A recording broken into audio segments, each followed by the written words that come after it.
Okay, so we'd like to welcome everyone to the May 2023 meeting of the Village Planning Commission of Southampton. So we'll just go through the agenda. We'll start with the Pledge of Allegiance. Pledge allegiance to the flag of the United States of America and to the republic for which it stands, one nation, under God, indivisible, with liberty and justice for all. So we're going to do the roll call. So Pamela Gilmartin.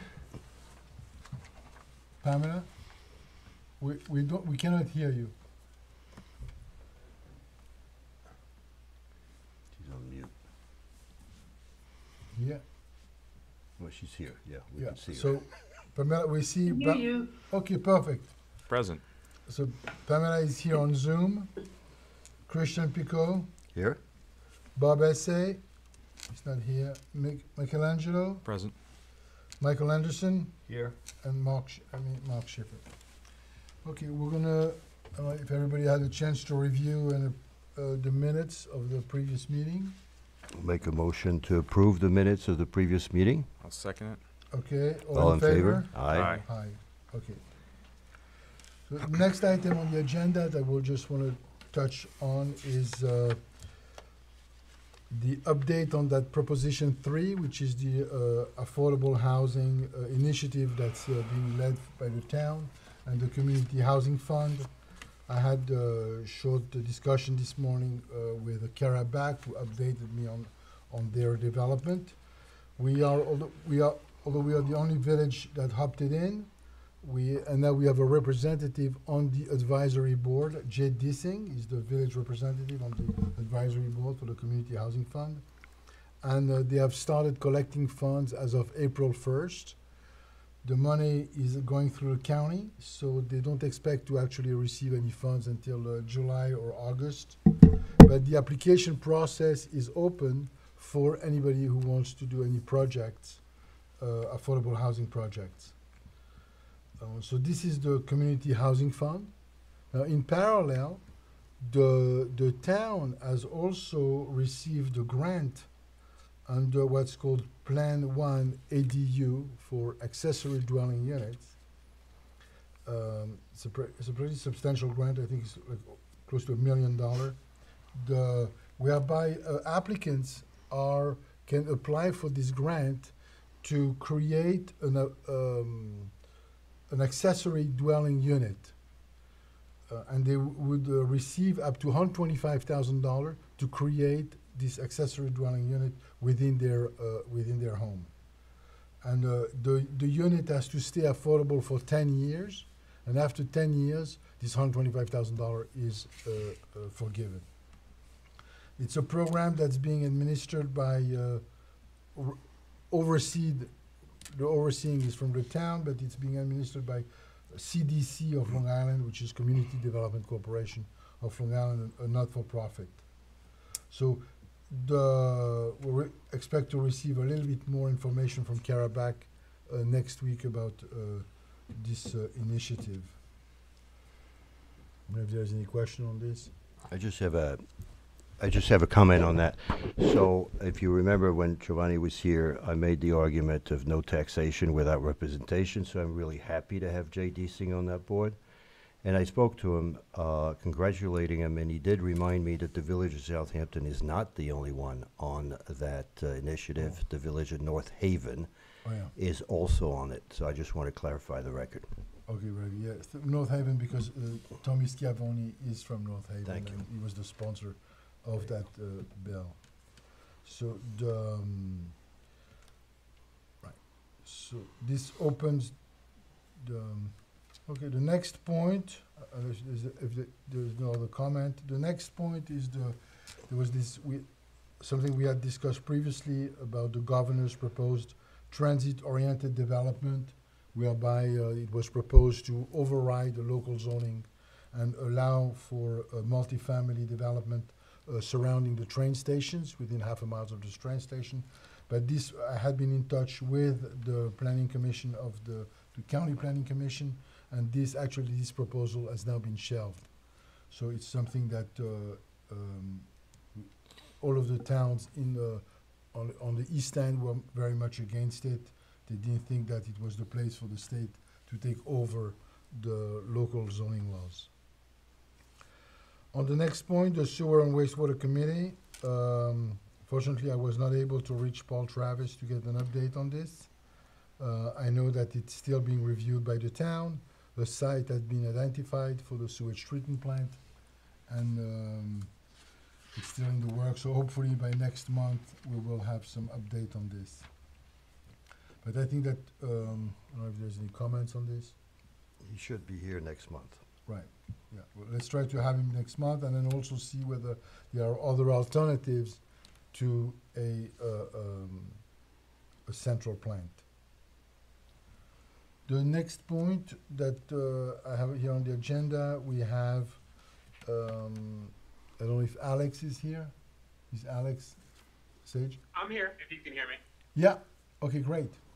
So on the, I'll just go briefly on the first point, the art cultural overlay, and please correct me if I'm wrong, but so there was a zoning amendment that was created to create an arts and culture overlay district within the village business district. And basically, I think some of the highlights, and if Alex, if you have any other ones, you can let me know. But it was basically, it limits the size of any ground floor commercial space to 6,000 square feet. That's sort of to prevent any very, very large stores to come in. On the Job's Lane and Job's Lane only, if a building is proposed with a flat roof, it will only have, it cannot have 3 stories. Right now, if you want to have a 3-story building or a 2.5-story building, you need to have pitch roofs. Also, it clarifies, there is some clarifications that are done in terms of art uses to try to clarify a little bit more what is allowed as of right. And the regulations also allow food and beverage when it's accessory to the arts use. So that's basically, am I correct? Alex, is there anything else that? Yeah, that's right. Those are the main points. The main points for the art and cultural district. Hopefully, we want to try to promote arts and culture within the downtown area. The next one, actually, it's for you to update us, maybe Alex, on the architectural review, historical structures. Has this been completed? So it's being reviewed by our colleagues at the state. So they're going to let us know if there's any final edits that need to get made to that study. Okay, great. Yeah, if we can maybe share it, maybe next time to share it with us, and then let us also review it. Are there recommendations also as to demolitions or modifications to historical structures? Not to historical structures, but it would broadly identify areas for future expansions of historic districts. Mm-hmm. Yeah, it's something that's right. And we are a what's called a CLG. The village is a CLG, meaning that if, as the Architectural Review Board, when it makes a determination as to the landmark or the historical significance of a building, it actually can impede the demolition or the modification of those structures. And it's something that we haven't really used that much. The next one is that we have is, I think BFJ has also been retained to study affordable development within the village, but I think there was it's been put on hold. Am I correct, Alex? Yeah, I don't know if work has begun on that in earnest. I've reached out to the county to try and clarify what some of the wastewater requirements would be that might frame that while we await for more information about a sewer district. So we just started to do some outreach on that. Okay, right. Yeah, this is very much tied to the creation of a sewer district and whether, whether it's a central or whether it's a smaller plant, the development of housing requires as a different load requirements in terms of wastewater. The next point here is 7.4, which is the town issued home improvement contractor's license and intermunicipal agreement. I don't know if this was finalized. Do you know, Alex? No, I'm sorry. That would be a question for the village attorney. I don't know the status of that. So, Right. So, yeah, we keep asking this Right. at every meeting. Last I spoke to the village administrator, she was working on that.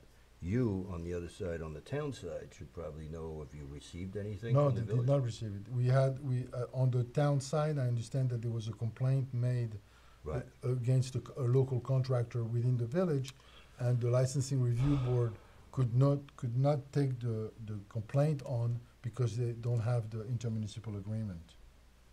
So it would be a good thing that if it could be finalized and She said she signed. was working on it. Right, I mean, that was 2 months ago. yeah. The next point is, I think this one will, I had been in touch with I've been in touch with the New York State DEC for us to possibly update the demolition permit requirements and to mandate that the debris from construction and demolition activity be recycled, and mandate that any construction site or that as part of the permit process, they identify what's called the construction and demolition transfer station, where the debris will be taken so it can be then recycled. You know, it's a very important issue in the county and in our area. You know, that solid waste, demolition solid waste or construction solid waste does not end up in the Pine Barrens or, you know, wherever they do it. So, you know, so this point here, maybe we need to develop it further. The next point that I have here were updates on the task force. I don't know if you, I'm not gonna take them in order, but on the deer management task force, Michael, do you wanna update? Sure. Well, just to update everybody, we've been speaking of this issue since October of '22, and as of April 20th of this year, we were finally able to sign contract with a deer management company to work on a program. The holdup in January, February, March happened to be the insurance policy that the village was asking this company to get. And through those 3 months, we worked through that process to figure out that the amount of insurance that they were asking him to get was over and above what was really needed. So that was all worked out, and as of April 20th, the contract was signed by Suffolk County Deer Management and the village. At this point, no hunting will be done because the village mayor and trustees do not want any hunting done during this period of time. So presently, he's going to be mapping out territories in which he can find areas where there's a community of deer, you know, a large portion of the deer and where they're hanging out. And hopefully come October 1st, he'll be ready to go, get his hunters in place and start the program. Okay. I understand also that he's going to be looking for property owner's authorization Yes. to get on the property to be able to station somebody.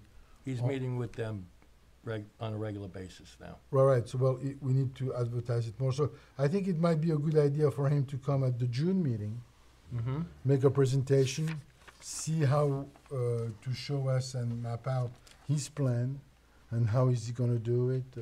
Okay. You know, I know he called me up and invited me to go to see his facility in West Hampton Beach. Right. So maybe anybody who wants to come. I think they're right by Grabeski Airport. This is where- I've been there, Oh, you've been there? yeah, and if you'd like me to take you, I certainly would. Okay, that'd be great. Available. Let's set up a meeting, understand, so we can explain to the public what happens once the deer is called or, Mhm. right, okay, great. Thank you so much for your efforts, Michael. I really much appreciate it, and it's something that really needs to be done because the population is really Thank you, Mark. a little out of control. The next item is, do you want to talk about the bike path? Sure. Well, at this point, we submitted the RAISE grant, I think, a couple months ago, 2 months ago. We expect to hear back on the RAISE grant within a month. And as a reminder, the RAISE grant is $5 million for Phase 2 of the Long Island Greenway connecting Riverhead to Montauk, but of course it would go through Hampton Bays along Montauk Highway, Old Montauk Highway, the Hill Street into the village. So there's an opportunity to kind of kill two birds with one stone. That being said, we entertained Bird, some of these other micromobility opportunities, but we didn't necessarily think they were an appropriate fit for the village. But I kind of wanted to bring You this. want to explain a little bit more about Bird and how? Sure. I mean, Bird, they have these scooters, and these, I think for Bird it was scooters, but they're dockless. So a lot of the bike share programs are dock to dock, or they're geo caged, meaning that you're going to take a bike in location A and you're going to drop it off in location B. Or if it's geo caged, means that there's a imaginary circle around where you can bike and where you can't, and that helps park officials and village staff and the PD, and ensures that people are not going where we don't want them to go and causing issues with traffic. Whereas with Bird, it didn't have that. Their system is dockless, so you could look at your phone and find a scooter in any part of the village and pick it up, which is convenient for the user, but that could also mean that a bunch of people have left scooters randomly on Main Street and in front of people's stores, or in areas that we don't necessarily want them. So after a review and looking at some other municipalities and some of the burden and or problems associated with it, we kind of discussed that this might not be the best fit for here, given how many people arrive here and our issues with traffic in the downtown in that 2 to 3 month period. That being said, and I don't know, as obviously as a task force, this might be too granular, but this does fall in line with mobility and transportation. And I think about the intersection by the library and how it needs to be redone, totally reimagined. A pedestrian circulation plan with crosswalks in the appropriate places, and rethinking the signage and the amount of pavement. So I'd like to think about how we can get more involved in that and encouraging the village to kind of take action there. Christian, I know your position in the library is something that's also. Well, we're keenly interested. I mean, obviously, the right turn as you come down Nugent is an issue. And to me, one of the best way would to end that turn and turf it up, put some nice trees there, and have 4 cross paths where people can safely cross the street. I see students from the Southampton school going to the library. It's a very dangerous crossing. It's been an issue for years. We sort of put that on hold because we thought we'd get money out of the bike path that was going to run through there. That was your idea before, and I haven't heard anything. How should we think about this? So we're going to get money to study it on a macro scale. So, in which we can wait for that, but and it's going to be 90% design, meaning that one could take action. But if it's a question of paving or striping and restriping, in the village jurisdiction, we don't need to wait for anyone. If you think it's a question of striping, I mean, I think there's more than that. Yeah, there's major opportunities. More than that. Big project. Right. Yeah. So we might wait for the grant. I mean, it's just something that's every time I go for a walk in the village and I see this situation, I do see the kids and the safety concerns that one of the best libraries on the East End is not as accessible as it should be. Right. And I just it's just So, maybe I'll keep mentioning it so we don't forget about it. well, I'm reminded of it every time that I go there. I'm going again tomorrow morning at 9 o'clock for Right. discussing their budget. So I asked you for the master plan that they had for the bike path for Suffolk. Did you ever? The county's hike bike master plan. That's what I. Yes. Yeah, So I where believe I is sent that? it to you, No. but But if you, It won't, it's not looking at the downtown of Southampton Village. it's not, so No. we can't determine anything from it. No, and it would be like, it would be very, again, macro in the sense of, we want to connect Village A to Village B, Yeah. estimated cost, high, you know? Right. But it does add for intent to pursue projects and allows for some prioritization, but it covers the entire county. So to get so granular to a specific intersection, It won't work, okay. yeah, all right. and they may have in other portions of the county where representation showed up and talked about how this is a problem on Comac Road, you know, and they certainly did do that. So in your new job now, since Mhm. you're moved from the town as a planner and now involved with this Trust for Public Land. Trust of Public Land, are you going to be able to give us some previews of things we should think about specifically for that issue, or not?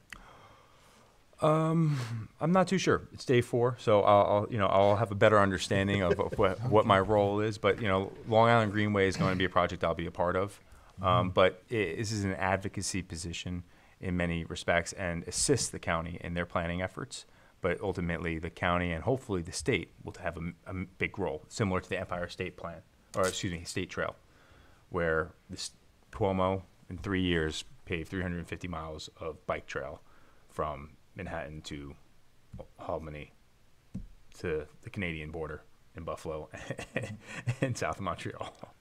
So we'll discuss that a little bit when I have a little bit Okay. more details.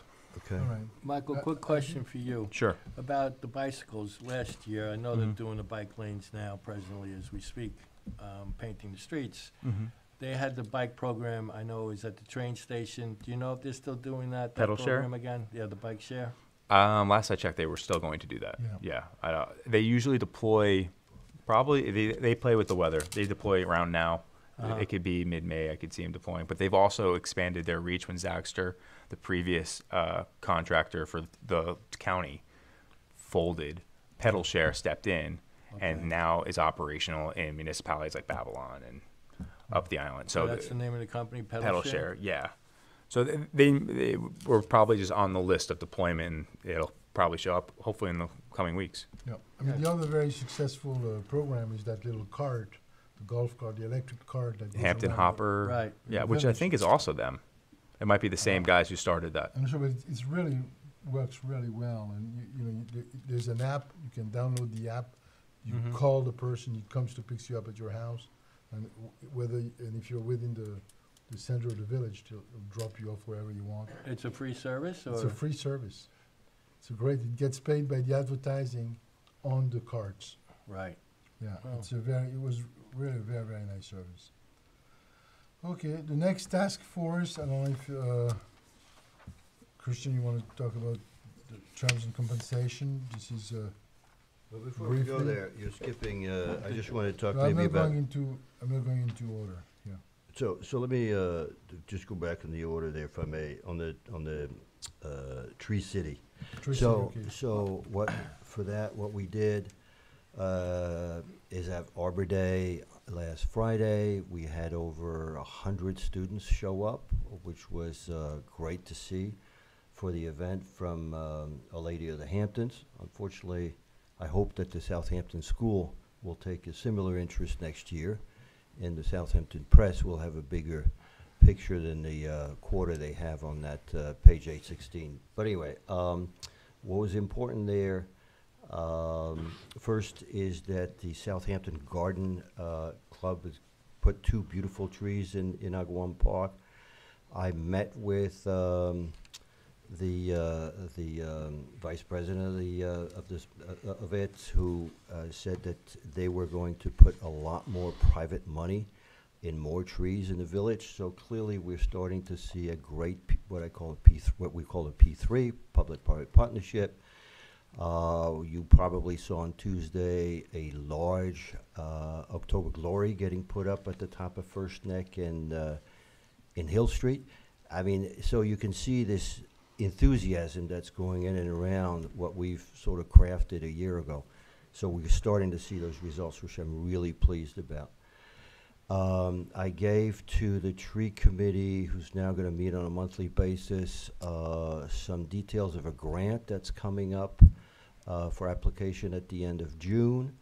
$3 million was just disposed of this week by New York State Governor for grants. And so we have a grant writer, Jen, who will be working on it. There are 2 phases to the grant. Whether you want it for inventory or for planting, they'll have to decide what they want. So look, it's really, I'm really proud of the work that we all did on the Planning Commission to get this going. And it's really, you're starting to see the difference already. Yeah, So it's really nice. I just would like to add that last year, Christian and I think it was Trustee Arrester and Public Works, Steve was there. There were 4 of us planting the tree last year. This year we had at least 100 and I'd say 50 people at this tree planting ceremony, and it was really quite an event. Speeches were made, and the kids were there. They planted the tree. Trustee Arrester did do a fabulous job organizing it, and it just goes to show, you know, we started this process as the Planning Commission, and it's really come through and Yes. has done an awful lot. No, I really want to thank you again. Yeah, it's important, and also we are at a stage where a lot of the trees need to be replanted. They are too old, too big. The sidewalks are busting everywhere. So we want to have a better policy in terms of the types of trees that we plant. Yeah, thanks again. Yeah, for that. And now we should have the signs, Tree City USA. But they're there already throughout the village. Oh, they And are look, there. in the village, we have 15,000 trees, 5,000 are in need of care or replacement. Probably about 1,000 need to be worked on over the next decade. That's a plan of about 100 a year. We have the budget for it. We're gonna get grant money. So that's really the program that Tree Committee is gonna really work for in developing policies, procedures, and process for finally getting organized between the Parks Department and DPW to get the job done. Okay, fantastic. Thank you so much. The next item, I'm not going in order, but I was going to talk about, we can either talk about terms of compensation or the zoning. I think let me talk about a little bit about the zoning. Yep. So on 8.6, we had a meeting with the chairs of the Architectural Review Board and the Zoning Board of Appeal, Mark McIntyre and Mark Greenwald, and there was Mark Schiffer for the Planning Commission, so we're like 3 marks. And here I have a little list of items that I think maybe should be reviewed. I thought that maybe the Planning Commission could create a little task force, maybe to help the ARB or the Zoning Board of Appeal in updating some of the issues relating to zoning. I have here a quick list that I'm just going to go through quickly, but maybe whether pergolas should be reviewed by the ARB. There were some applications that were made recently where pergolas were not reviewed, and people did complain, the neighbors did complain. There's the definition of structure in the code that's not exactly clear. There was also a need for clarification on the oceanfront lots as to exactly what size and what is whether do they go to the high water mark, whether they should go to the top of dune, clarify which is used. There was also then when there is a renovation, whether on a house that has a certificate of occupancy, whether that certificate of occupancy remains valid during the construction, or whether and when can you reoccupy legally the house, well, especially when in case of major renovations, sometimes some of the owners remain there or remain as part of during the renovation.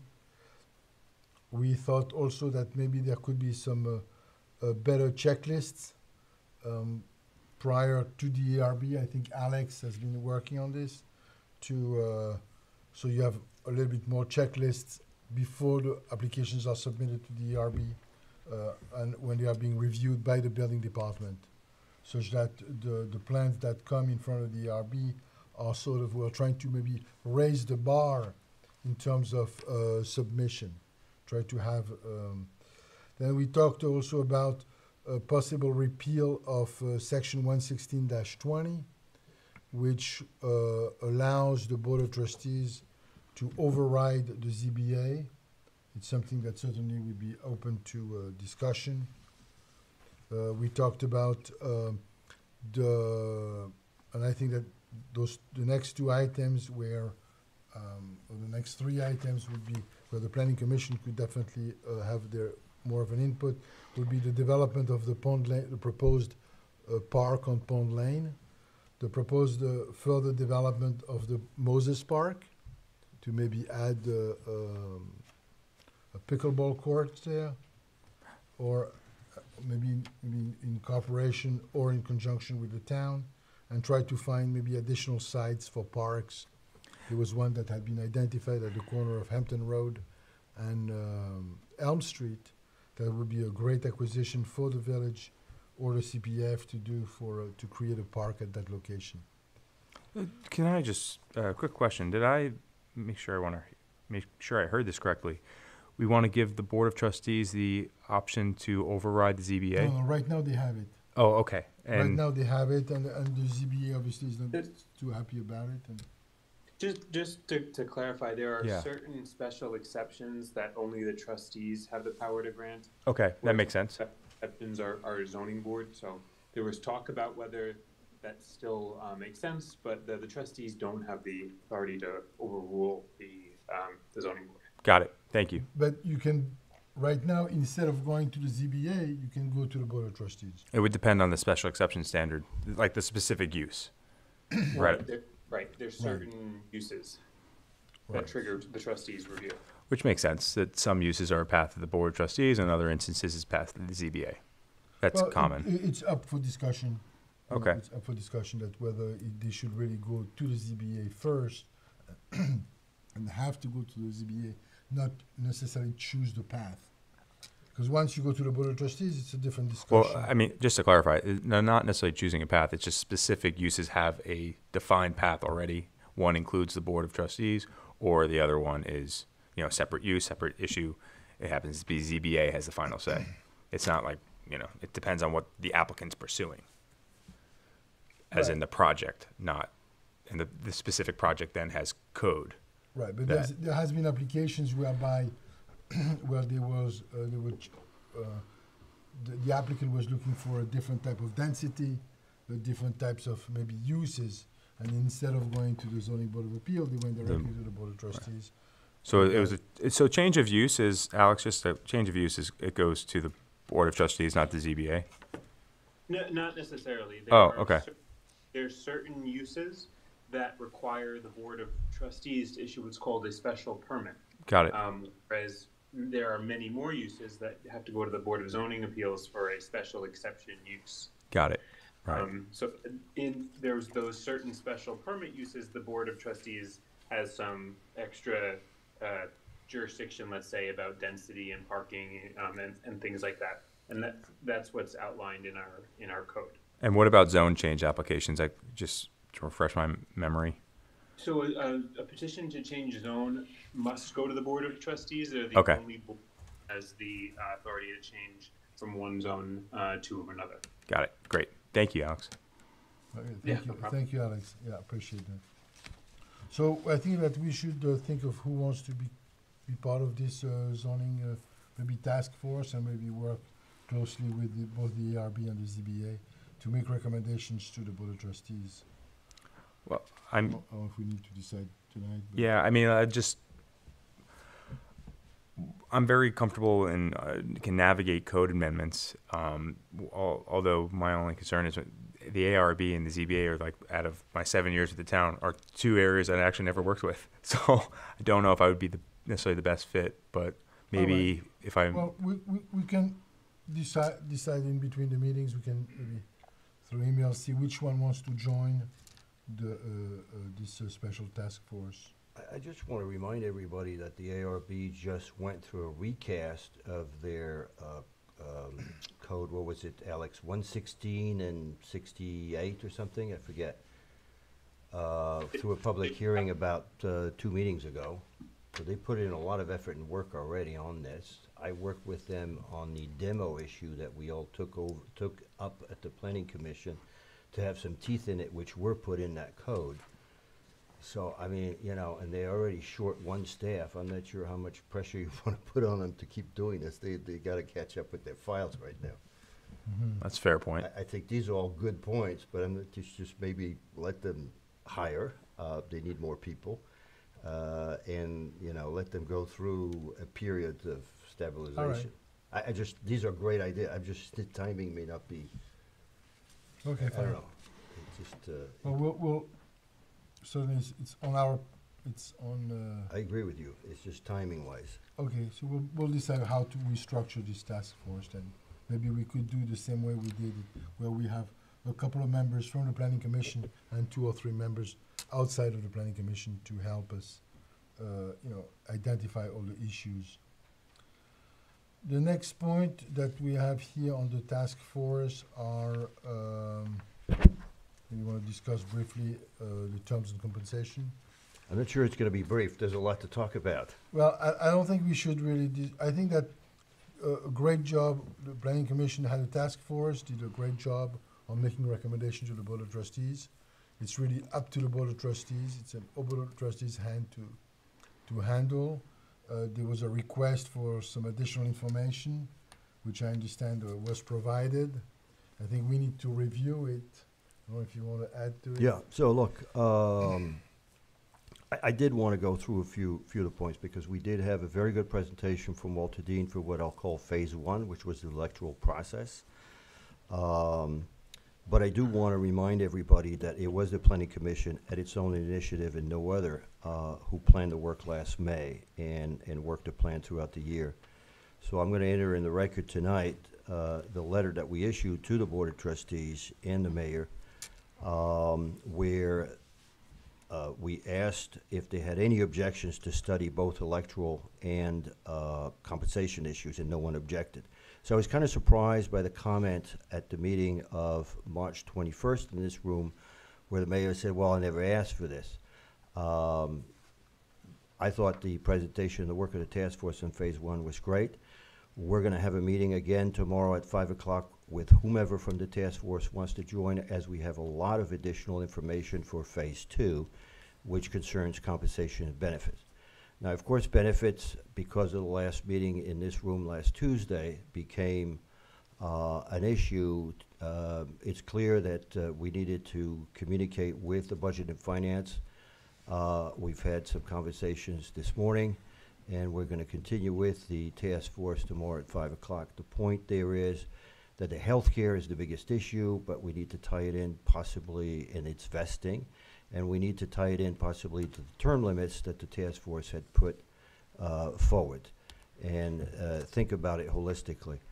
Just to give you some figures, in terms of healthcare, the village spends $4.5 million on healthcare, and existing trustees on an annualized basis last year was $105,000.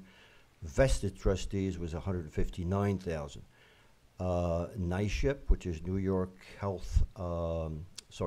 State Health Insurance Program, which the whole village, including the trustees, are on, cost has gone up another 12.5% last year, is now $38,000 for a family and $16,000, which is a very large number, not just for trustees, but all of the village, making that nut to be $4.5 million. And when I compare to other public entities, it's a really high number. And we're focusing on trustees right now, but really what we should be focusing is on the $4.5 million, because the vested people, which we're making a big discussion about, is really $159,000 last year. But it needs to be addressed, especially when they go in as fiduciaries of the village in front of unions and negotiate, where they have no, for instance, which you didn't spend much time on, I think, from the result that I saw, and we'll discuss it tomorrow, some co-pays, because we have everybody in the village, employees do co-pays, and the trustees don't. So that's an issue to look at. The vesting is an issue to look at, so we're going to go through there. And on May 11th, there'll be another round of presentations. which the Budget and Finance Chair and I will make with the trustees, because it really, at the end of the day, it's become a real issue in terms of political campaigning. We have two people vying for the mayor seat, and this vesting issue applies for both of them, and that's why this issue has really come to where it is, which is great, and we're in the process of addressing it with the Budget and Finance. So when you say the $4 million, that's in reference to staff.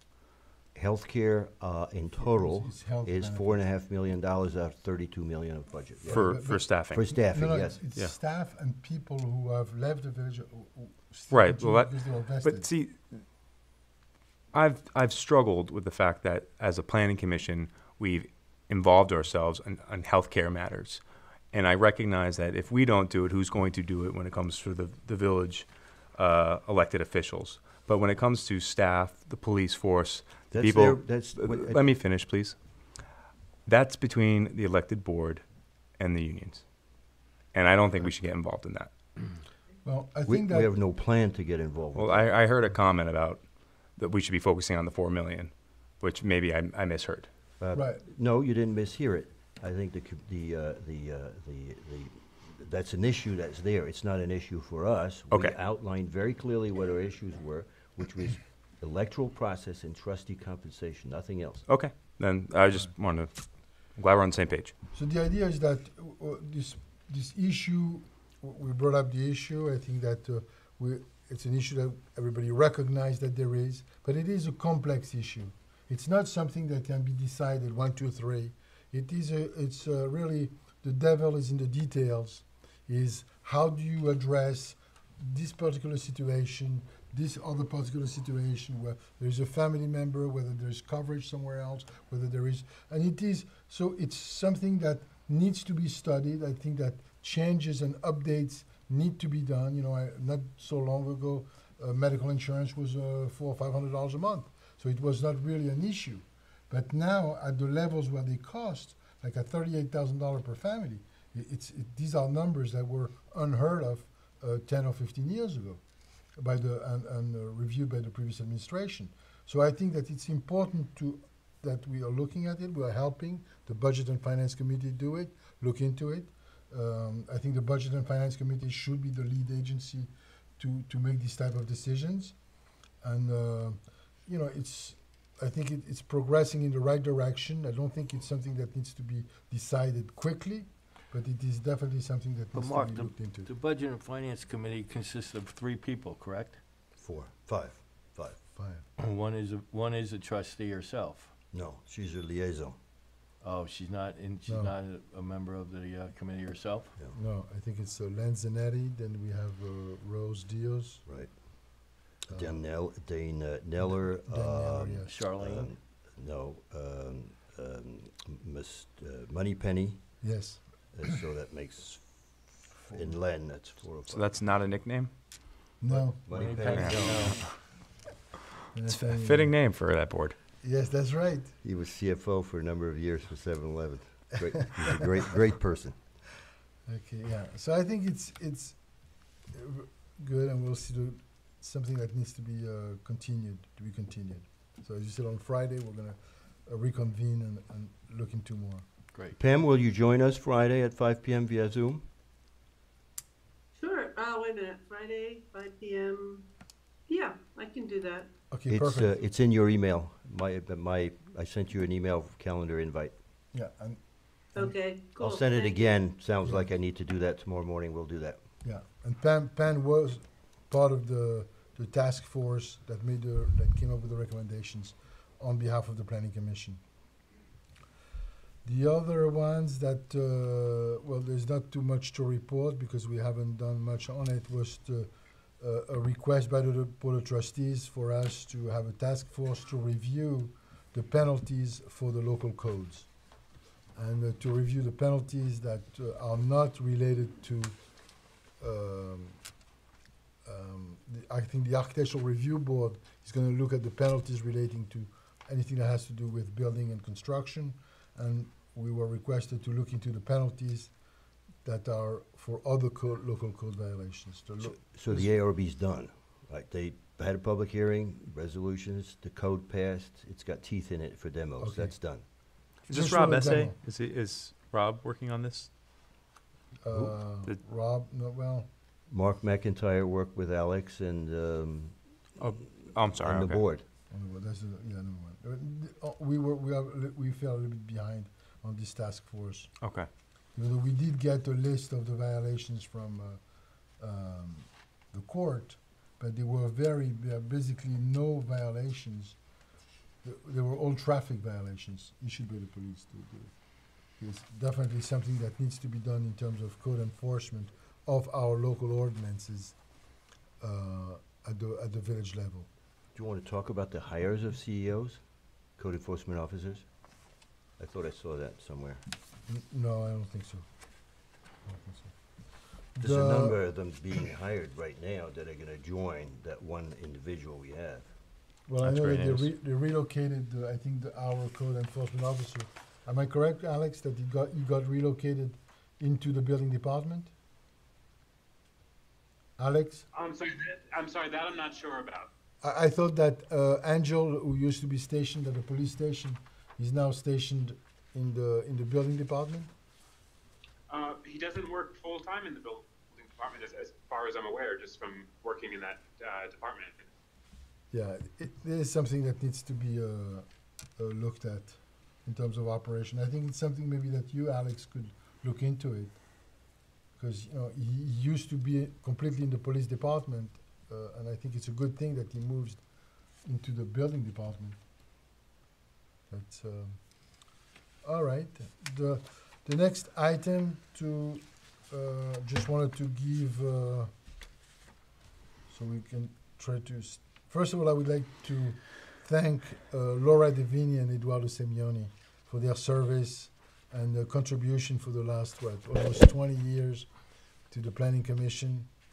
And Eduardo Semioni is with us here in attendance.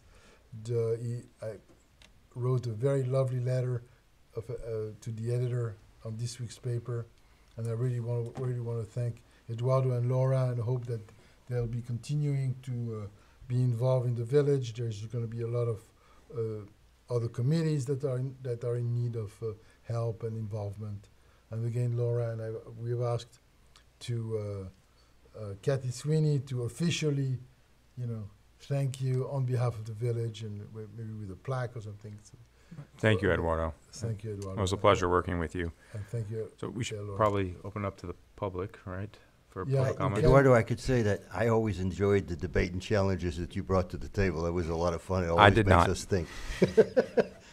And Laura, who's not here, I really has spent a lot of time with me on researching for the Tree City application, and I don't think we could have gotten where we are today if it wasn't for all the work she did. So she's not here, but I want to thank her for that. And she worked with Pamela as well a lot in terms of the senior center and sort of senior activity and all of the website coordinations and cultural center, arts center, library, village.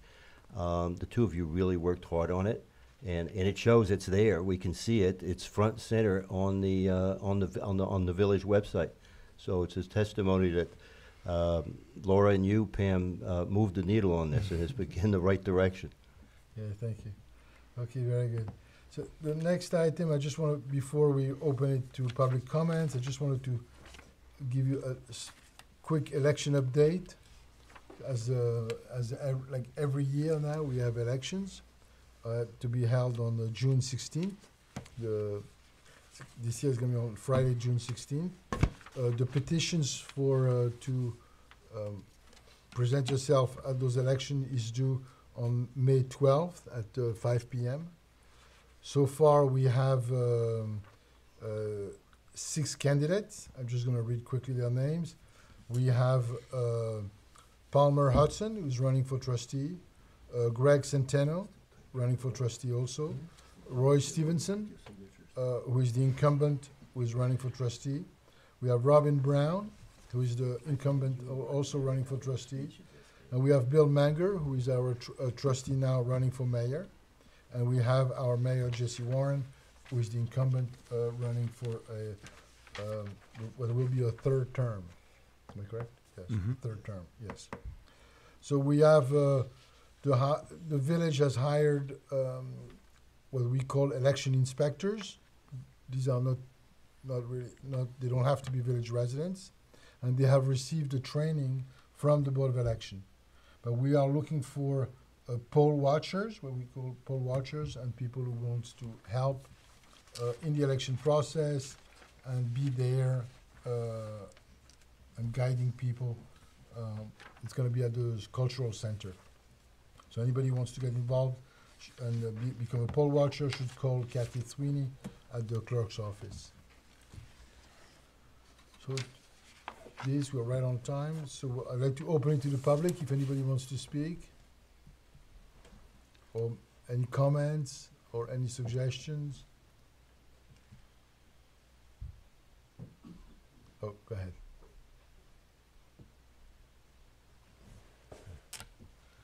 Update on Liberty Gardens. I see it on here.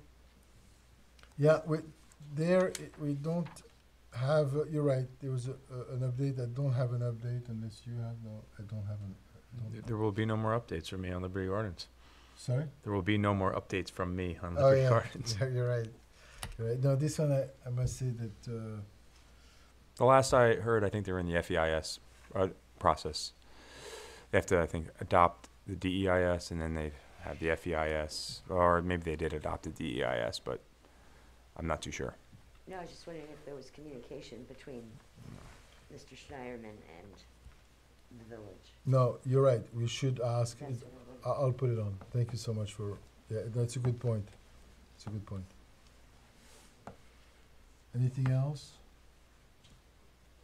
So if there's no other comment, I'll make a motion to adjourn Second? and to schedule our next meeting on June 1st at the same time. All in favor? Aye. Okay, thank you very much. We'll Thank see you you. next month. Thank you, Sage.